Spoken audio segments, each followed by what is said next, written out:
Welcome students, good morning.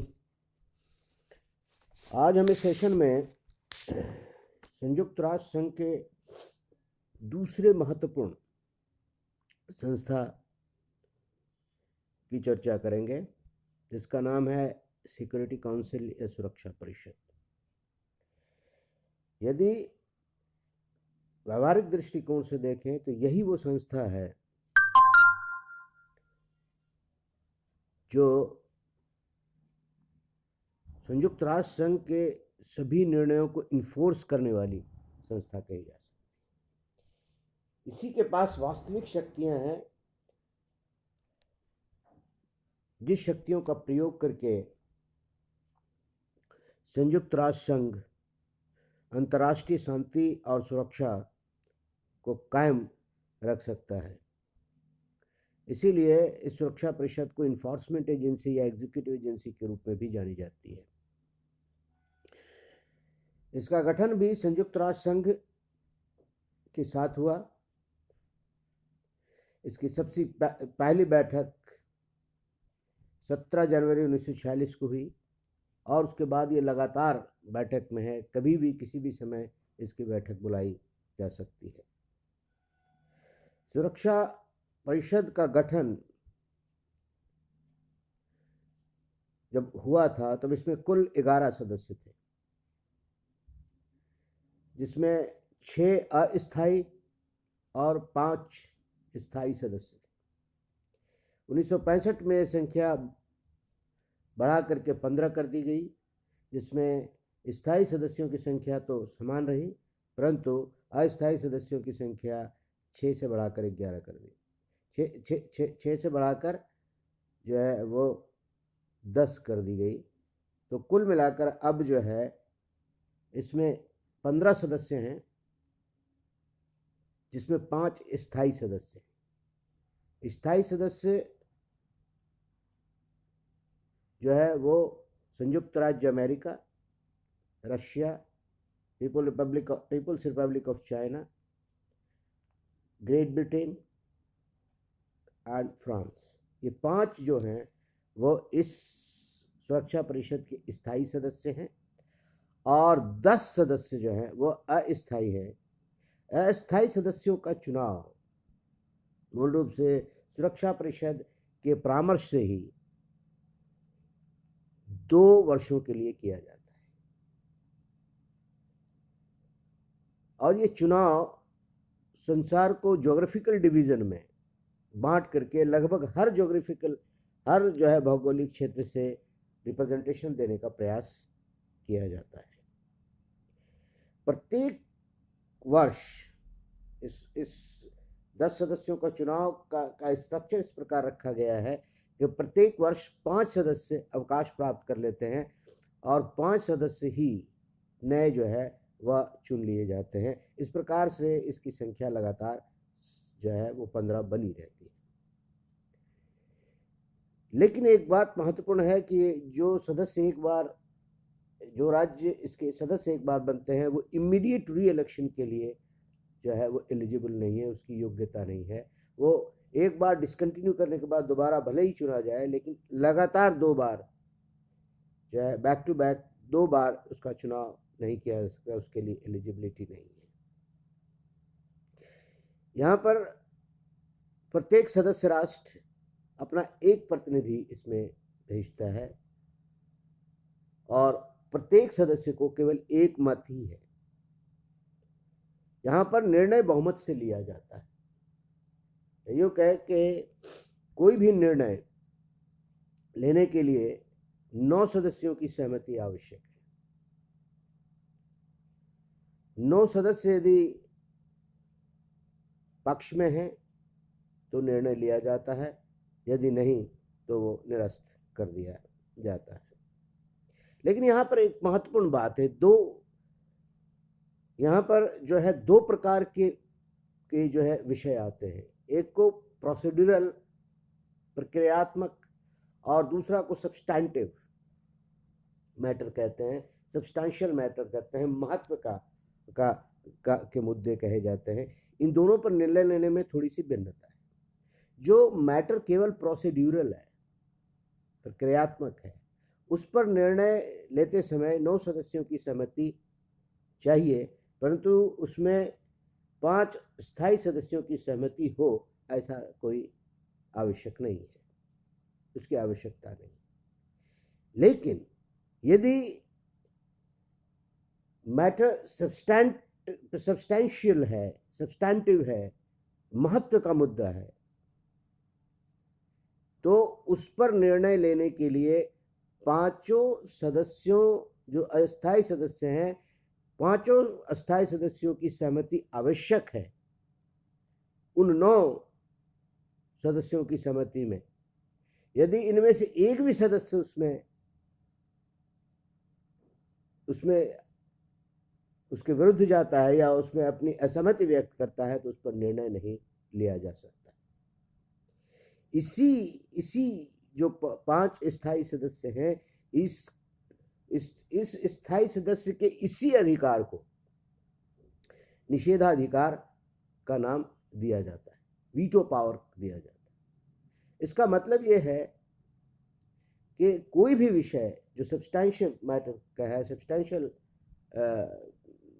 समझा जाता है, जो महत्वपूर्ण है, उस पर निर्णय 5 अस्थायी सदस्यों की सहमति से ही संभव है। यदि एक भी उस पर वीटो करता है तो उस विषय पर निर्णय नहीं लिया जा सकता। अब एक प्रश्न उठता है कि कौन सा मैटर प्रोसीड्यूरल है और कौन सा मैटर सब्सटैंशियल है, इसका निर्णय कौन करता है? इसका निर्णय मुख्य रूप से अध्यक्ष करता है। लेकिन यहाँ पर जो है डबल वीटो या दोहरे निषेधाधिकार का भी प्रयोग किया जाता है। यहीं पर दूसरा कंसेप्ट भी आता है कि यदि ये साधारण रूप से इसका विभाजन जो है वो सुरक्षा परिषद का अध्यक्ष करता है कि कौन सा मैटर सब्सटेंशियल है और कौन सा मैटर प्रोसीड्यूरल है, और साधारण रूप में इसे स्वीकार किया जाता है। लेकिन यदि ये विवाद हो जाए कि कौन सा जो मैटर को प्रोसीड्यूरल कहा जाता है प्रोसीड्यूरल है या सब्सटेंशियल है, यदि विवाद हो जाता है तब ये फिर मुद्दा जो है वह मुद्दा सुरक्षा परिषद के बहुमत सदस्यों के द्वारा किया जाता है, और बहुमत सदस्यों में फिर यहाँ पर 5 स्थायी सदस्यों की सहमति आवश्यक हो जाती है। इसलिए यहाँ पर दोहरा निषेधाधिकार का प्रयोग किया जाता है, क्योंकि यदि यह तय किया जाना हो कि कोई उनसा मुद्दा सब्सटेंशियल है या प्रोसीड्यूरल है, तो इसमें प्रोसीड्यूरल मैटर हो यदि, तो स्थायी सदस्य उसे वीटो करके उसे सब्सटेंशियल मैटर में परिवर्तित कर देते हैं, और जब सब्सटेंशियल मैटर बन जाता है तो फिर वहाँ वीटो करके उस मुद्दे को समाप्त कर देते हैं। तो यहाँ पर ये दोहरा निषेधाधिकार का प्रयोग किया जाता है। ये कंसेप्ट है दोहरा निषेधाधिकार। संयुक्त राष्ट्र के अन्य संस्थाओं की तरह यहाँ भी अध्यक्ष होता है, परंतु ये अध्यक्ष प्रत्येक माह बदलता रहता है, और ये रोटेशन के आधार पर प्रत्येक जो अल्फ़ाबेट है इंग्लिश का, उसके अनुसार जो है ये अध्यक्ष पद जो है, अध्यक्ष पद की कोई महत्वपूर्ण स्थिति नहीं है, इसलिए ये जो है रोटेशन के हिसाब से बदलते रहते हैं। तो ये तो पार्ट था सुरक्षा परिषद के संरचना का। इस प्रकार सुरक्षा परिषद का गठन किया गया है। लेकिन सुरक्षा परिषद का जो महत्वपूर्ण दायित्व है वो दायित्व है अंतर्राष्ट्रीय स्तर पर शांति और सुरक्षा को बनाए रखना। कहीं से किसी भी जगह से यदि अंतर्राष्ट्रीय शांति को खतरा उत्पन्न हो रहा है तो उस खतरे को दबाना, उस खतरे को समाप्त करना, और उसके लिए जो भी आवश्यक कार्रवाई है वो आवश्यक कार्रवाई को अंजाम देना। तो इनकी कार्य और शक्तियाँ क्या है? सबसे पहले इनके विचार विमर्श का कार्य आता है, डिलिबरेटिव फंक्शंस हैं। जब भी सुरक्षा परिषद के सम्मुख कोई ऐसा विषय लाया जाता है या ऐसा कोई विषय लाया जाता है जो अंतर्राष्ट्रीय शांति और सुरक्षा के लिए ठीक नहीं है या उसके लिए चैलेंज है, खतरा है, तब जो है सुरक्षा परिषद उस पर बहुत डिटेल चर्चा करती है। उस मुद्दे के संबंध में विभिन्न तथ्यों का अनुसंधान करती है और तथ्यों का अनुसंधान के पश्चात संबंधित जो राज्य हैं उनको उन मुद्दे का शांतिपूर्ण तरीके से सेटल करने का आह्वान करती है। It actually calls upon the concerned countries to settle their dispute peacefully. और ये बहुत ही प्रभावी कदम है। ऐसा करते समय वो विभिन्न प्रकार के शांतिपूर्ण तरीके का इस्तेमाल करने की सलाह भी देती है। जैसा कि हम जानते हैं कि मुद्दे का शांतिपूर्ण समाधान सबसे पहले बातचीत से की जा सकती है। शांतिपूर्ण तरीके से वाद विवाद से, बातचीत से जो है बैठ करके जो है मामले को सुलझाया जा सकता है। यदि ऐसा नहीं होता है तो फिर बहुत सारे जो है शांतिपूर्ण तरीके हैं, जैसे गुड ऑफिसेस प्रोवाइड करना, आर्बिट्रेशन करना या मध्यस्थता करना इत्यादि तरीकों से जो है मुद्दे को सुलझाने का प्रयास करती है। और उसके लिए वह जो कंसर्न राष्ट्र हैं, जो राज्य उसमें सम्मिलित हैं, उनका आह्वान करती है, उनको इस तरह के जो है सुविधाएं प्रदान करने का आश्वासन देती है और इस प्रकार से मुद्दे को सुलझाने का प्रयास करती है। शांति और सुरक्षा कायम रखना इनका महत्वपूर्ण कार्य है, इसलिए इसके लिए दो तरीके इस्तेमाल करती है।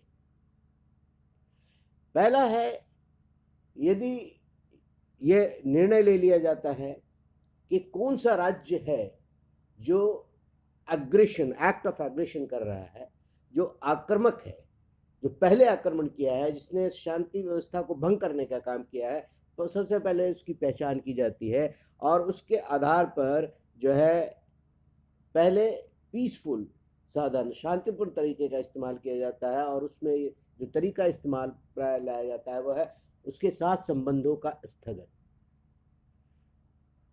चाहे वो आर्थिक संबंध हो, राजनीतिक संबंध हो, सांस्कृतिक संबंध हो, राजनयिक संबंध हो या कम्युनिकेशन हो, ट्रांसपोर्टेशन हो, इस तरह की सभी जो जिससे एक राज्य का जुड़ाव होता है दूसरे राज्य से अंतर्राष्ट्रीय स्तर पर, उसको स्थगित करने का, उसे रोक देने का काम किया जाता है और इस प्रकार से उस पर दबाव बना करके उसे शांतिपूर्ण समाधान के लिए मनाने का प्रयास किया जाता है। यदि इस सारे क्रियाओं के बावजूद यदि वो राज्य नहीं मानता है, तब जो है जो उपाय अपनाए जाते हैं वो गैर शांतिपूर्ण माध्यम है, जिसमें पहला है आर्थिक प्रतिबंध, इकोनॉमिक सैंक्शन। उस राज्य पर जो है आर्थिक प्रतिबंध लगा दिए जाते हैं। आर्थिक प्रतिबंध का मतलब है कि वह दूसरे राज्य को ये निर्देशित किया जाता है कि उस राज्य से वह अपने सभी प्रकार के आर्थिक संबंध निरस्त कर दे, उसे तोड़ ले, उसे स्थगित कर दे, उसके साथ किसी प्रकार का व्यापार, किसी प्रकार का व्यवसाय न करें। और यदि उसके बावजूद भी नहीं होता है तो फिर उस राज्य का इकोनॉमिक ब्लॉकेड किया जाता है, चारों तरफ से उसे संसार से काट देने की कोशिश की जाती है और उसके लिए संयुक्त राष्ट्र संघ के द्वारा जो है उस राज्य को चारों ओर से घेर लिया जाता है। इससे भी यदि बात नहीं बनती है तो फिर जो है अंतिम उपाय सैनिक कार्रवाई है या युद्ध है। उस राज्य के विरुद्ध युद्ध का आह्वान किया जाता है।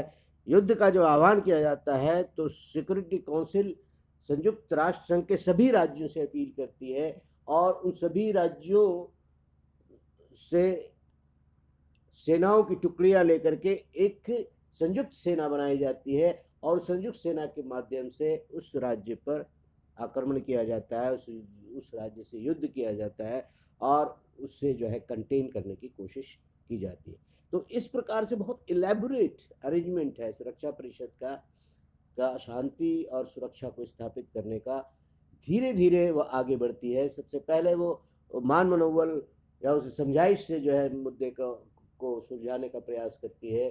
फिर वो कुछ एक्शन लेती है जो पीसफुल एक्शन है, जो शांतिपूर्ण तरीका है, उससे जो है संबंध स्थगित करते हैं। यदि वो भी नहीं मानता फिर जो है जाकर के आर्थिक प्रतिबंध और आर्थिक ब्लॉकेड और फिर युद्ध जैसे जैसे कार्रवाई की जाती है। तो इन सभी माध्यमों से एक के बाद एक जो है करके संयुक्त राष्ट्र संघ की सुरक्षा परिषद अंतर्राष्ट्रीय शांति को बनाए रखने का प्रयास करती है। इसके अतिरिक्त जो काम है सुरक्षा परिषद का, तो वो नए सदस्यों के प्रवेश का परामर्श देती है। यदि कोई नया सदस्य है, कोई नया राज्य बना है, नया राज्य जो है वह स्वतंत्र हुआ है और वो संयुक्त राष्ट्र संघ का सदस्य बनना चाहता है, तो वो एप्लीकेशन देता है, तो सबसे पहले सुरक्षा परिषद उसकी जांच करती है। सुरक्षा परिषद जांच के पश्चात यदि उचित पाती है तो उस सदस्य को संयुक्त राष्ट्र संघ के सदस्य बनने या महासभा में प्रवेश करने के का परामर्श जो है वो जनरल असेंबली या महासभा को भेजती है और महासभा फिर अपने बहुमत के द्वारा उस रेजोल्यूशन को, प्रस्ताव को पारित करके किसी राज्य को अपना सदस्य बना सकती है। उसी प्रकार से यदि कोई राज्य संयुक्त राष्ट्र संघ के उद्देश्य जो है सिद्धांतों का उल्लंघन करता है और संयुक्त राष्ट्र संघ के निर्देशों, सुरक्षा परिषद के द्वारा की गई कार्रवाई का उल्लंघन करता है, तो वह अधिकार रखता है कि वैसे सदस्य की सदस्यता कुछ समय के लिए या तो स्थगित कर दी जाए या उसे लगातार यदि वो उसका उल्लंघन करता हुआ दिखाई देता है तो उसकी सदस्यता बर्खास्त की जाए। ऐसा रिकमेंडेशन, ऐसा परामर्श जो है सुरक्षा परिषद जो है महासभा को भेजने के लिए अधिकृत है और यदि ऐसा प्रस्ताव आता है तो उस प्रस्ताव पर विचार करके महासभा जो है निर्णय लेती है और उचित पाए जाने पर जो है संबंधित राज्य के सदस्यता स्थगित या उसे निकाला जा सकता है, उसकी सदस्यता समाप्त की जा सकती है। एक और महत्वपूर्ण कार्य सुरक्षा परिषद के द्वारा होता है वह चुनाव का कार्य। सुरक्षा परिषद चुनाव का कार्य भी करती है। मुख्य रूप से जैसे सिक्योरिटी काउंसिल के 10 अस्थायी सदस्य हैं और ये अस्थायी सदस्य का कार्यकाल 2 वर्ष का होता है। 2 वर्ष के बाद प्रत्येक जो है अस्थायी सदस्य अवकाश प्राप्त करते हैं। तो जो राज्य को बनाया जाना है, जिन्हें अस्थायी सदस्यता दी जानी है, उसकी रिकमेंडेशन जो है वह सिक्योरिटी काउंसिल के द्वारा की जाती है, number 1। Number 2, international court of justice जिसका मुख्यालय का हेग है, इसमें 15 न्यायाधीश होते हैं। 9 वर्ष के लिए प्रत्येक न्यायाधीश चुने जाते हैं, या यूँ कहे कि 9 वर्ष का कार्यकाल होता है। उन सदस्यों का चुनाव होने से पूर्व इसका रिकमेंडेशन सुरक्षा परिषद के द्वारा किया जाना आवश्यक। सुरक्षा परिषद के परामर्श पे ही, उसके प्रस्ताव पे ही जो है अंतर्राष्ट्रीय न्यायपालिका, अंतर्राष्ट्रीय न्यायालय के सदस्यों का चुनाव किया जाता है महासभा के द्वारा। उसी तरह से जो है न्यास परिषद के सदस्यों का या न्यास क्षेत्र का सीमांकन के संदर्भ में भी परामर्श जो है वह सुरक्षा परिषद के माध्यम से ही महासभा को भेजा जाता है। तत्पश्चात ही महासभा के द्वारा इस संदर्भ में कार्रवाई की जा सकती है। संयुक्त राष्ट्र संघ के महासचिव, जनरल सेक्रेटरी जनरल, जिनका कार्यकाल 5 वर्ष का है और जिनका चुनाव महासभा के द्वारा किया जाता है, लेकिन महासभा किसी व्यक्ति का चुनाव तभी कर सकती है जब उस आशय का प्रस्ताव सुरक्षा परिषद के द्वारा उसके सम्मुख भेजा गया हो। उसके बिना जो है महासभा उस पर कोई कार्रवाई नहीं कर सकती। तो इस तरह से चुनाव के कार्य जो है मूल रूप से सुरक्षा परिषद और महासभा मिलकर के करते हैं, प्रमुख संगठनों के सदस्य या उसके प्राधिकारी का।